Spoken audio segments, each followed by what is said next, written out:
Welcome to Real Talk with Hallie, sharing life's lessons from a biblical perspective. Today's topic: living with GERD. If you're enjoying Real Talk with Hallie, a great way of saying thank you is to subscribe and remember to set your notify for you won't miss out on future shares. Now here's Hallie.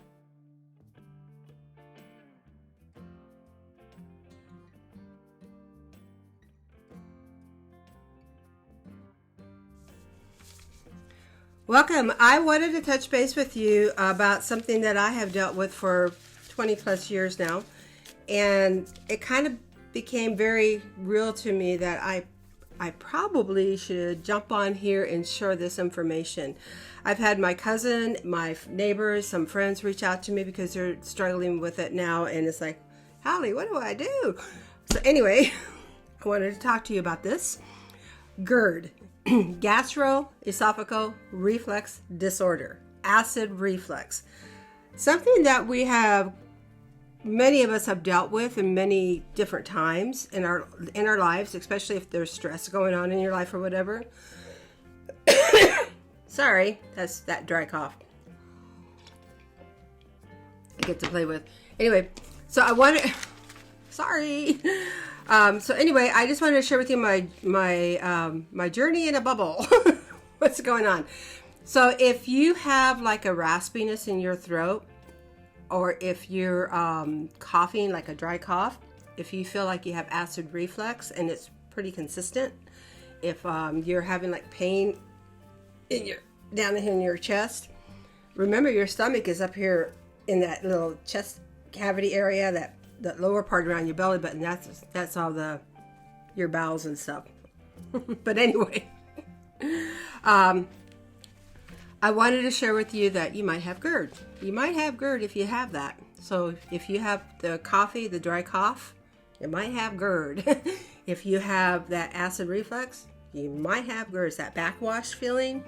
If you're dealing like with asthmatic type symptoms, you might have GERD. And so I encourage you to seek your doctor, talk with them, and don't put a Band-Aid on it. Get in there and find out what's really going on. To me, what I mean by don't put a Band-Aid on is the protein pump inhibitors, PPIs, protein pump inhibitors. There we go. That's like your Nexium, Prilosec, things of that nature.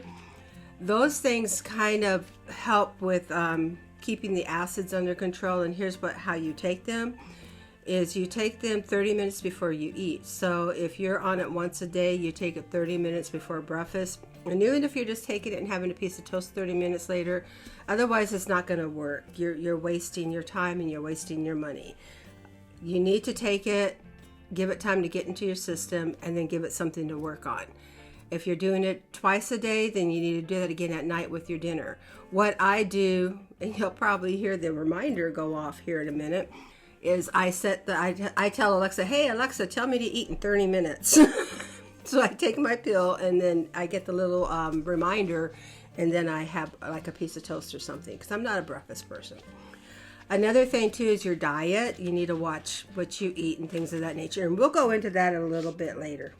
It will do is it will also it kind of compromises your immune system, because your stomach, when you're taking an inhibitor, everything in your stomach is there for a reason, and it pushes out the nutrients that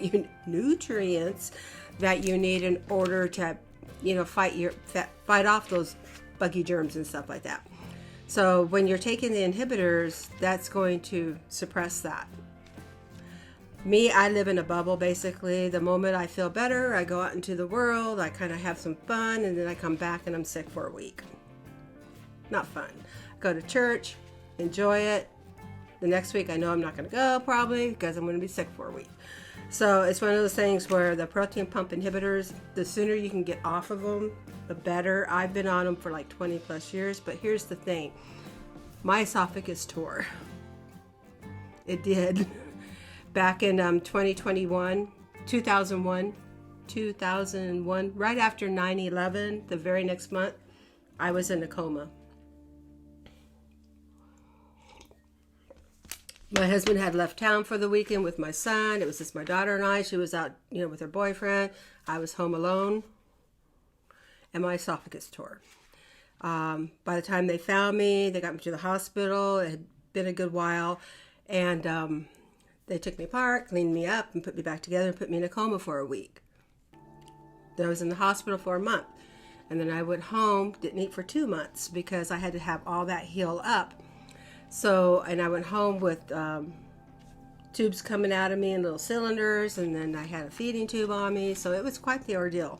So if you can avoid that, get to the doctor and get things checked out if you're having any of those symptoms. I don't want to freak you out, and it's very rare that your esophagus will tear, but it will. But what can happen too is when that acid is eating at your esophagus, it can cause what they call Barrett's throat, and that's a precancerous condition. And it can go to cancer if you don't take care of it. What do I do, Hallie? How do I find out what's going on with me if I'm having these symptoms? Now you scared the heck out of me.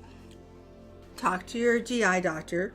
Go to a specialist or a thoracic surgeon and talk to them and let them know what's going on. They can do what they call an endoscopy. An endoscopy is where they go down your throat and they put you to sleep. So it's totally fine. You don't even know it. The worst part is getting the IV. I hate that part. I'm going on my 4th endoscopy just this year because I've reestablished doctors here, and they're like, what's going on with this lady? So I'm going in at the end of the month, and if you think about it, say a little prayer for me on the 31st. It's a great way to spend my 41st anniversary. Hey, it's happened to schedule it on my anniversary. It's a happy anniversary. But I told my husband, I'm doing this for you, babe. I want to be around for a while for the grandkids and you. So they're doing what they call an endoscopy, an endo flip, and then they're also doing biopsies and stuff like that. And they, because I have ulcers starting up again, and I do have Barrett's throat. So they're assessing the situation to see what they can do to help me improve. And hopefully they can go in, because when we moved, I was feeling good, and I kind of packed up the house and lifting and moving and lifting and moving, and I herniated I did it to myself, but I have a hernia now, and so I have to go in there, what they call a hiatal hernia, where the stomach is going up through the gap hole, and they have to pull that back down and fix that all up. So I'm kind of broken again, but anyway, I just need a tune-up. With that being said,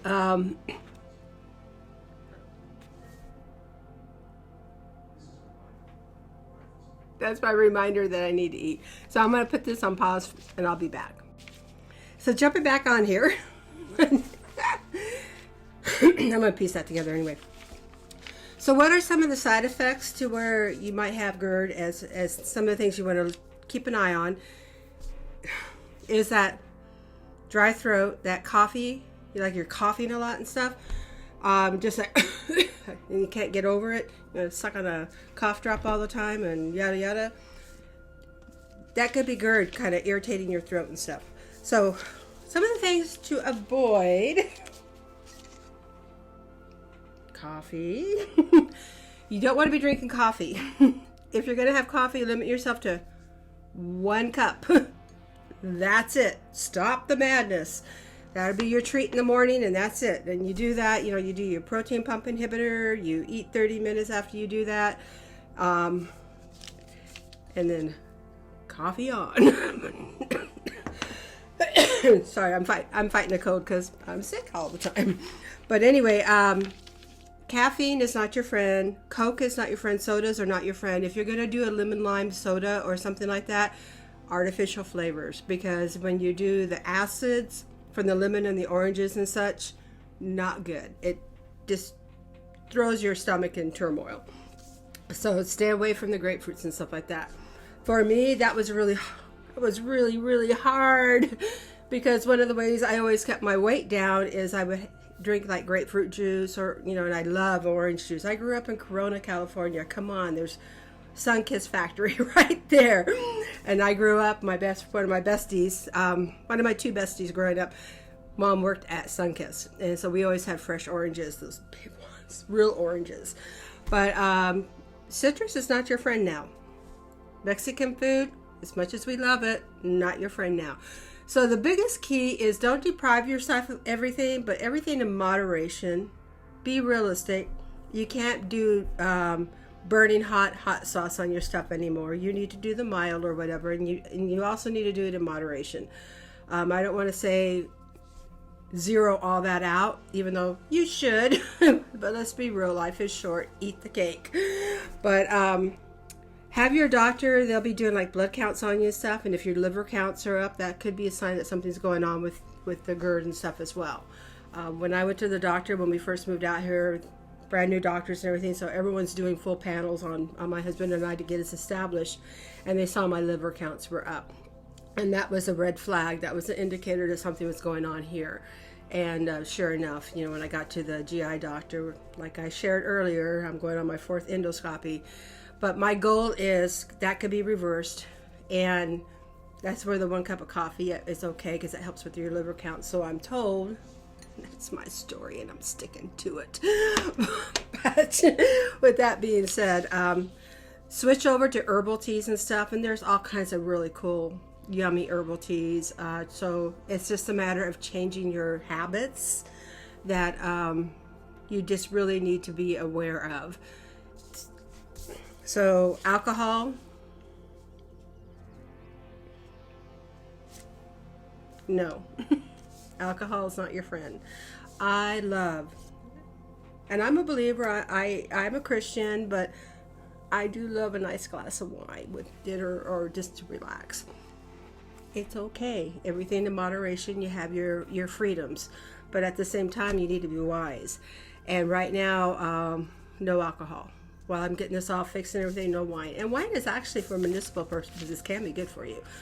In moderation, 1 glass, and the glass is half a glass, not the big glass, but not good. So stay away from alcohol. Alcohol is not your friend.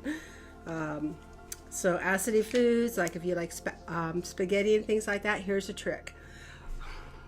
When I'm making my homemade spaghetti, I throw a carrot in it, like a full carrot. I break it in half, throw it in there, and it absorbs a lot of the acid, and then I throw that carrot away, and that brings the acidity down. So that's a little trick that you can do when you're making things like that.